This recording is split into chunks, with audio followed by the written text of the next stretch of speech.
Good morning, children. Welcome back in your moral science module. Today we are going to learn a story about the never ending game using gadgets. So let's start the story. Jason's mother was stepping out to run some errands. Remember to complete your homework, please. Jason's mother gave instructions to him. Bye, I will. Don't worry, Jason replied. Jason had bought a new game and it was extremely exciting. He had promised his mother he would play for 15 minutes and then start his homework. Half an hour later, the phone rang. Jason was so engrossed in the game that he almost didn't answer. It was his mother checking if he had started his homework. Jason told her he was going to begin soon. Do you lose track of time when you play computer games? Just think about it. The new game was so gripping that Jason forgot about his homework. After another 15 minutes, he heard his friends playing football. So they called out to him, but he said he would come later. Goal! Goal!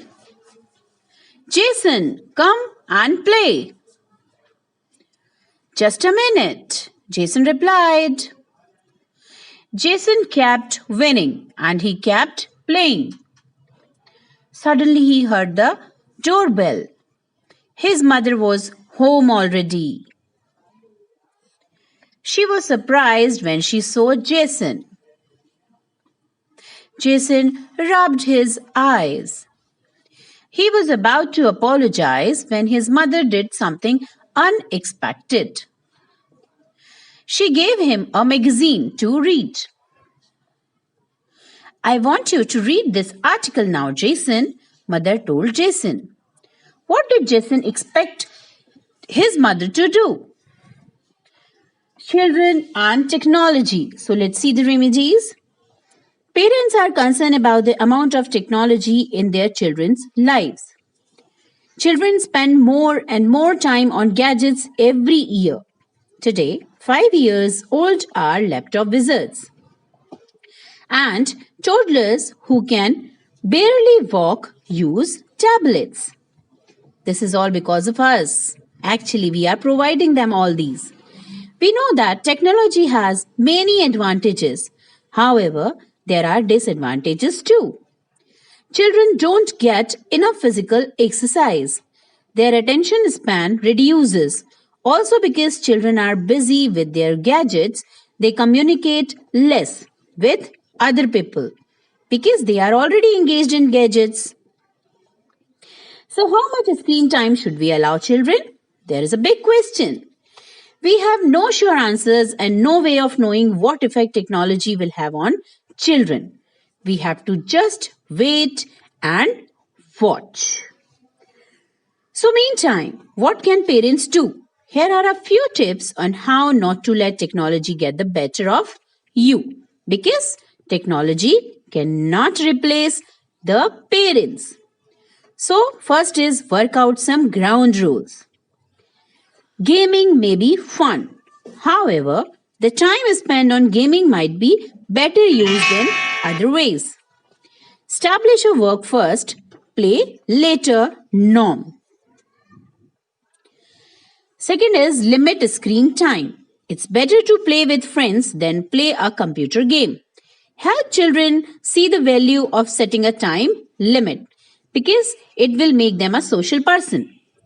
Third is plan family fun time. It's easier not to get drawn to gadgets when the family is playing badminton or a board game. Work out what's fun for you as a family and spend time doing that together because that will become more valuable. Fourth is model appropriate behavior. This one is simple. Don't spend hours playing games on the tablet.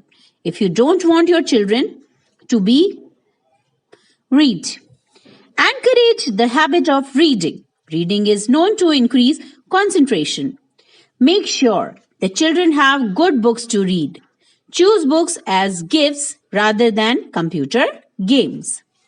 Reading is the best method. Do you agree or disagree with the article? And why? Just think about it. So, I'm sorry. I know I should have stopped, but it seems like it's impossible to stop playing something, Jason replied. That's exactly why it is important to have some ground rules. Jason, mother told Jason, you have read the article. What ground rules will you set for yourself if you were in Jason's place? Think about it and answer, children.